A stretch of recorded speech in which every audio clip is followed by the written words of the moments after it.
Comedian Mike Birbiglia was having trouble with sleep. Though not with the actual sleeping part. One night, while staying in a hotel, he dreamed that a guided missile was on its way to his bed, and in his dream, he jumped out of the window to escape it. Unfortunately, he also did this not in his dream, from the second floor, and the window was not open. This little episode cost him 33 stitches and a trip to a sleep specialist. Mike now sleeps in zipped-up mummy bags for his own safety. The lesson here? Sleep is not some break time when your brain or your body just goes dormant. Far from it. In truth, sleep is just another state of consciousness. And only in the past few decades have we begun to really plumb its depths. From why we sleep in the first place, to what goes on in our brains when we do, to what happens when we can't sleep.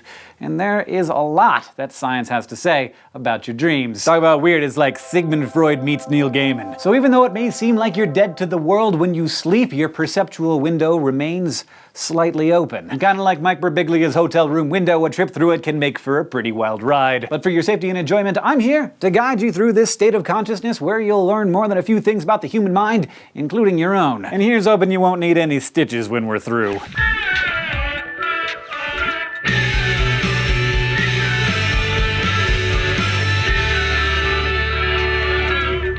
Technically speaking, sleep is a periodic, natural, reversible, and near-total loss of consciousness, meaning it's different than hibernation, being in a coma, or in, say, an anesthetic oblivion. Although we spend about a third of our lives sleeping, and we know that it's essential to our health and survival, there still isn't a scientific consensus for why we do it. Part of it probably has to do with simple recuperation, allowing our neurons and other cells to rest and repair themselves. Sleep also supports growth, because that's when our pituitary glands release growth hormones, which is why babies sleep all the time. Plus, sleep has all kinds of benefits for mental function, like improving memory, giving our brains time to process the events of the day, and boosting our creativity. But even if we're not quite sure all of the reasons why we sleep, technology has given us great insight into how we sleep, and for that, we can thank little Armand Aserinsky. One night in early 1950s Chicago, 8-year-old Armand was tucked into his bed by his father. But this night, instead of getting a kiss on the forehead, little Armand got some electrodes taped to his face.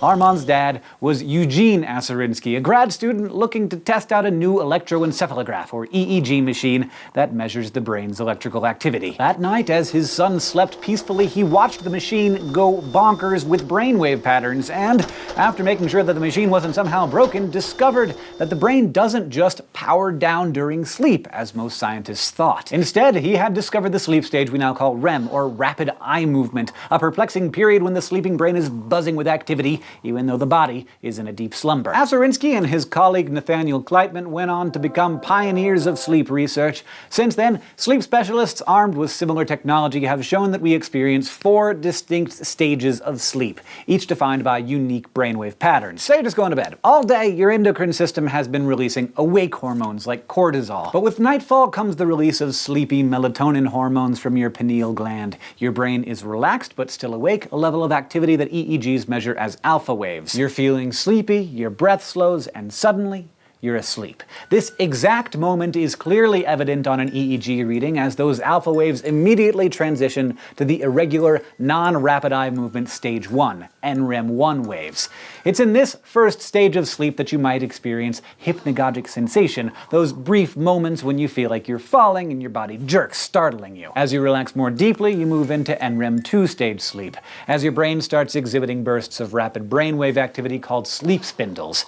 You're now definitely asleep, but you could still be easily awakened. NREM3 comes along with slow-rolling delta waves. We now know that you can have brief and fragmentary dreams in the first 3 stages of sleep, but eventually you'll get to the most important stage, full REM sleep, that famous stage of sugar-plum slumber that makes eyeballs go nuts, grants vivid visual dreams, and provides the namesake for certain famous rock bands. REM sleep is kind of paradoxical. Your motor cortex is jumping all over the place, but your brainstem is blocking those messages, leaving your muscles so relaxed that you're basically paralyzed.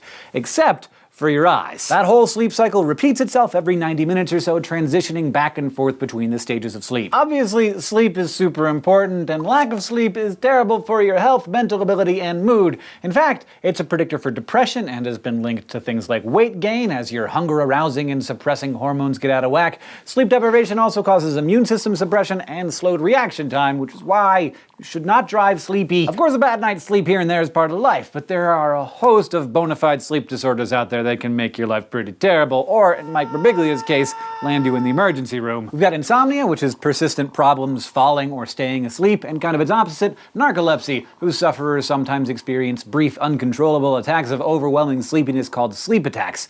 This, as you can imagine, can get in the way of all sorts of things that you might enjoy doing, like driving, eating, pole vaulting. Narcolepsy may have several different causes, including a deficiency in the neurotransmitter hypocretin, which helps keep you awake, but in more rare cases, brain trauma, infection, and disease may contribute to it as well. So that's pretty rare, but you probably know someone with sleep apnea, the disorder that causes sleepers to temporarily stop breathing until their decreased oxygen levels wake them up. Birbiglia, meanwhile, turned out to have a REM sleep behavior disorder which we don't fully understand yet, but appears to be associated with a dopamine deficiency. Then, we've got night terrors, which are as terrible as they sound, spurring increased heart and breathing rates, screaming and thrashing that's seldom remembered upon waking. Night terrors are most common in children under 7 and may be spurred by stress, fatigue, sleep deprivation, and sleeping in unfamiliar surroundings.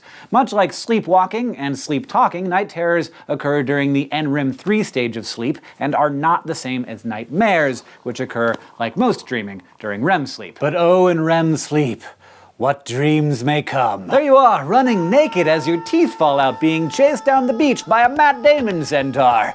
You wake up feeling around your mouth thinking, what? Welcome to your dreams, those vivid emotional images racing through your sleeping brain, often providing a backdrop so bizarre that it may seem like David Lynch, Terry Gilliam, and Tim Burton are trying to out-weird each other at a film festival. A really, really long film festival, considering the average person spends about 6 years of their lives dreaming. So yeah, sometimes you have really crazy dreams, but mostly your average dream just sort of unpacks and reshuffles what you did that day. For example, last night I dreamt about Tumblr, because I spent a lot of time on Tumblr yesterday. If you played Tetris all afternoon, you might dream of blocks falling from the sky. If something traumatic happened to you, your brain might provide you with a nightmare to help extinguish your daytime fears. Thanks, brain. Then again, you might be unable to stop dreaming about the trauma, which we'll look at in the future when we discuss post-traumatic stress disorder. Our two-track minds, of course, allow us to register more stimuli than we outwardly acknowledge during the day, and in that way, the sounds of car alarms or stinky dog farts that you might not even have noticed get incorporated in your dream too. And that's all interesting and weird and sometimes a little gross, but what's the real purpose of dreaming? Why do we do this? Well, as you might have guessed, there's more than one idea out there. The study of dreams is a mix of neuroscience and psychology known as onirology. Oniros is Greek for dream, and if you're a Neil Gaiman fan, you might recognize it as one of the Sandman's many names, the one that comes with a toga and Orpheus's head. But Sandman aside, if you want to talk about dreams, you might want to start with our old friend Freud. In his landmark 1900 book, The Interpretation of Dreams, Freud proposed that our dreams offer us wish fulfillment. He thought our dreams' manifest content, the stuff you remember in the morning, was a sort of censored and symbolic version of whatever inner conflict was really going on in that dream's unconscious or latent content. Not surprisingly, the wish fulfillment theory lacks scientific chops and has for the most part fallen out of favor because really you can interpret a dream any way you want. Like sometimes a cigar is just a cigar. Luckily, we have some other theories to consider. The information processing theory proposes that our dreams help us sort out and process the day's events and fix them into our memories. This may be particularly important when it comes to learning and remembering new information,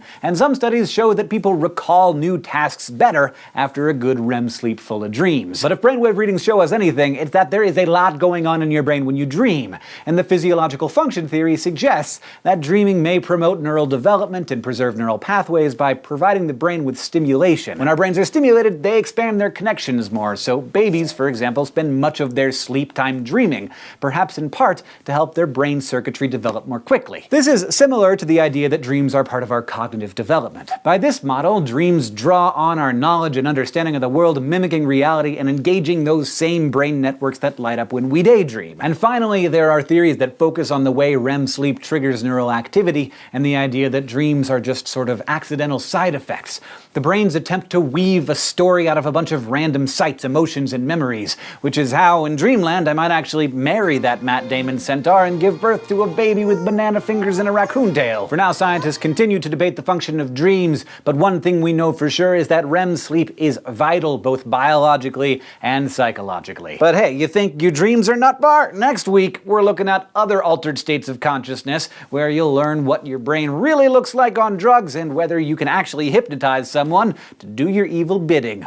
or just act like a chicken. For now, if you stayed awake during this episode, you learned about the 4 stages of sleep, NREM 1, 2, and 3, and REM itself, as well as some of the major theories for the psychological purpose of dreaming, including information processing, physiological function, cognitive development, and neural activity models. Thanks for watching, especially to all of our Subbable subscribers who make this whole channel possible. If you'd like to sponsor an episode of Crash Course, get a special laptop decal, or even be animated into an upcoming episode, just go to subbable.com/crashcourse. This episode was written by Kathleen Yale, edited by Blake DiPastino, and our consultant is Dr. Ranjit Bhagwat. Our director and editor is Nicholas Jenkins. The script supervisor is Michael Aranda, who is also our sound designer, and our graphics team is Thought Cafe.